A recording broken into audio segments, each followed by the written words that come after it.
everyone, welcome or welcome back. If you're new here, my name's Nina. I'm a life transformation coach, and here at this channel we talk all about mental health, personal development, and understanding our own psychology. So if you're not already a subscriber, please go ahead and become one. We definitely want you to stay connected. So a while back, I released a video that was all about escapism. I talked about what it really was, how it can sometimes be a helpful coping mechanism and other times be something that's actually very destructive in our life, and really how to tell the difference. So once I released that video, I got a ton of responses asking what to do if you've really come to the determination that escapism really is a problem in your life. So I'm going to go ahead and link down the original video in the description box below, just in case you want an overview or if you really want to make that determination for yourself.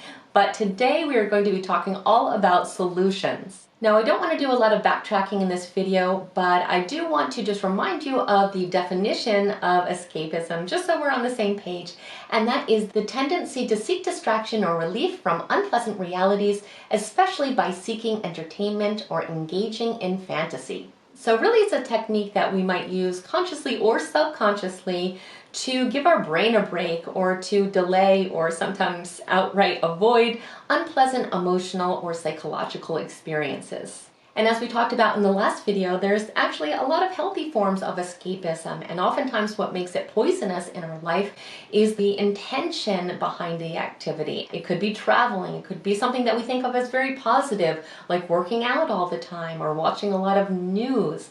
Anything that successfully allows us to avoid important aspects of our life, or that becomes excessive in our life or takes up an excessive amount of time or focus, could be escapism. And if you're still kind of on the fence on whether or not this is an issue for you, I would go ahead and watch that other video where I really walk you through how to know for sure if it is problematic in your own life. And with that being said, let's go ahead and look at some steps that we can take to start to break this habit. The first part of the process is to acknowledge the consequences. When we keep running from our problems, which is essentially what we're trying to do when we engage in escapism, we can only avoid our pain for so long. Eventually, we are going to have to face it. It doesn't matter if we keep pushing it away and pushing it away. At some point, it does have to be dealt with. And at that point, usually the problem has grown along with our suffering and our anxiety about it. And in addition to this, there is usually a huge list of negative consequences that are also coming because of this avoidance. So we have the problem of, not addressing the actual issue, but what other problems is it causing in our life? So we really need to get real about this, because a lot of times we try to push this away and not think about it because it causes a lot of guilt. But this is a very important part of the process. What other areas of my life is this escapism affecting? Is it causing harm to my relationships or to my professional career? Is it keeping me from my goals, or keeping me from spending time with my family or becoming the best version of myself? What is the harm here? What are the consequences? These are the things that we really want to take time and make a solid list of, so that we can see that it is truly affecting all aspects of our life. It's unrealistic to think it's just affecting that one issue. The second part of the process is determining the motivation for the escapism. We really need to ask ourselves, what am I avoiding by doing this activity, and why do I want to avoid it? What is the perceived benefit from really engaging in this escapism? Am I trying not to think about a specific person or a specific situation, or is a specific feeling so unpleasant that I'm trying to push it away? Is it depression? Is it anxiety? Is it sadness? Is it anger? What is it? What am I feeling that is the motivation for me not to experience this right now? And although it sometimes can feel painful to really focus on the motivation for the escapism, that really can help us to have self-compassion and self-understanding about why this behavior is there to begin with.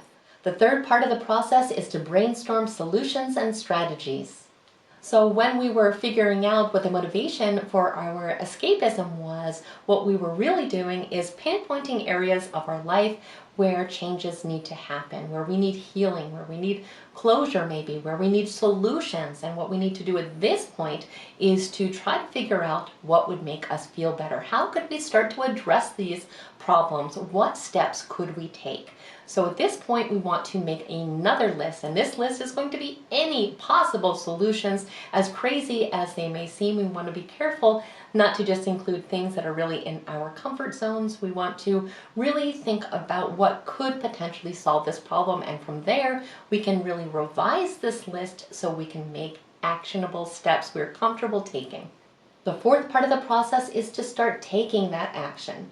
And I know a lot of times that seems so frightening that we give up before we even get started, but believe me, we are always stronger than we think we are. And also, any step forward is progress. It doesn't have to be huge. It doesn't have to be, frightening or fast. We can move at our own pace. Progress is progress. But what I've seen over and over and over again is that the second that we do take action, again, even if it's a really small action, there is an enormous weight that drops off our shoulders because we are starting to address the problem.